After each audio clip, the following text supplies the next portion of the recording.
both the documentary Inside Job.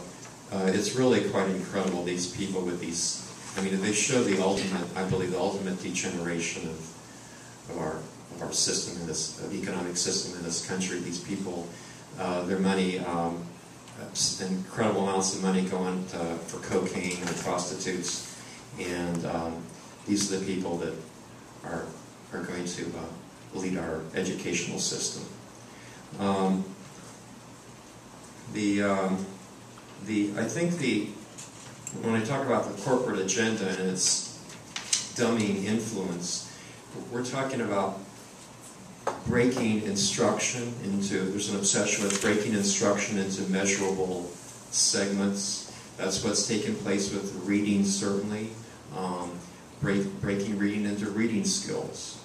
Breaking things that don't need to be broken up.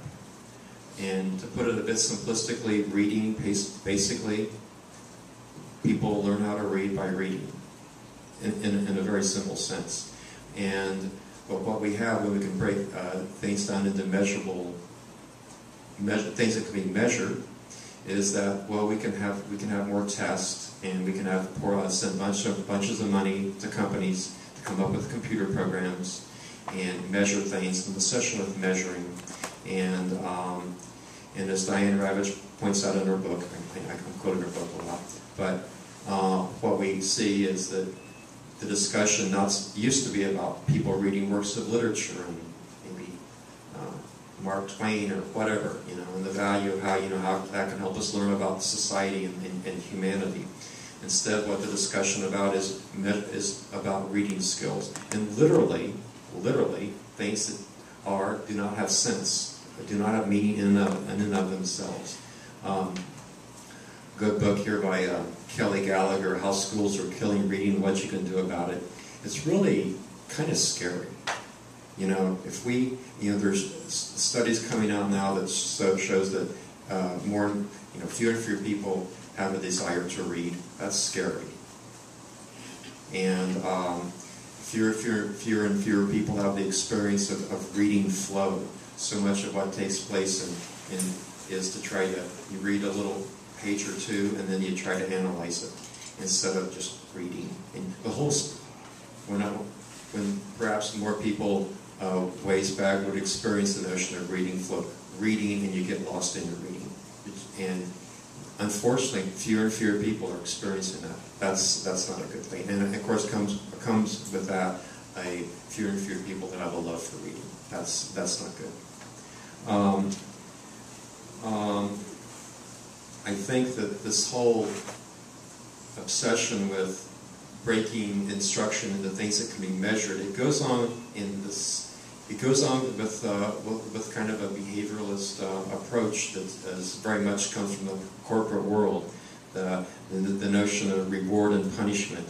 And the really insidious thing, I think, is that when the intrinsic behavior, in other words, reading. You read because you love to read. You don't read because there's a test. You don't read because somebody's going to give you a piece of cake or pizza. This is the really scary thing. Is the most meaningful things for us to try to make sense of the world. As I mentioned, I taught in 4 different charter schools in the Kansas City area. That's the big thing of the national educational policy right now.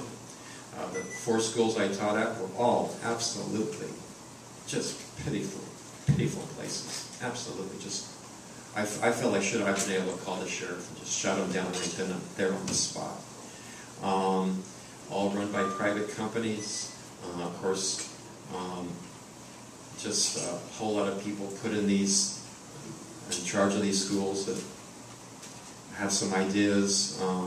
They have some ideas about schools, and they are able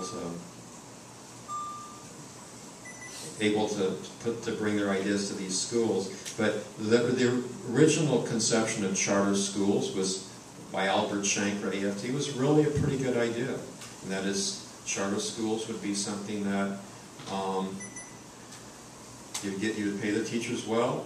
You would give them all kinds of resources. They would give them more liberty to do what they wanted wanted to in the school, and then if they came up with something that was good, they could use that to help the rest of the school system. Of course, what we see right now is quite the opposite. All the charter schools are a threat to public education. They try to take funds directly away from public education, and of course they're very big on at-will contracts. Everyone that I taught at, it was always we were told this is a great place. If you don't like it, you can leave. You don't even have to show up tomorrow.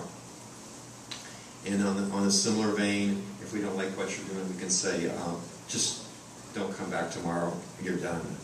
And it's pretty hard to build schools with that kind of a situation. I mean, schools have to have some people with commitment, and when there's that kind of disrespect for teachers and educators, it's pretty hard to get people to get a good school. Now, having said that, of course, a lot of these foundations, Gates and others, have thrown a lot of money in some places. And if you look at the movie Waiting for Superman, which perhaps some of you have seen, some of these schools are doing it pretty good. They're also getting a lot of money thrown at them. They're also being very selective about who they can take into the school. The schools I taught at, there were no ESL students. Okay. And of course, a lot of these schools a lot of these kids went on a kind of rotation. They either come out of the public schools and into the charters, or vice versa, because the charter schools can say, we're done with you. Just go someplace else.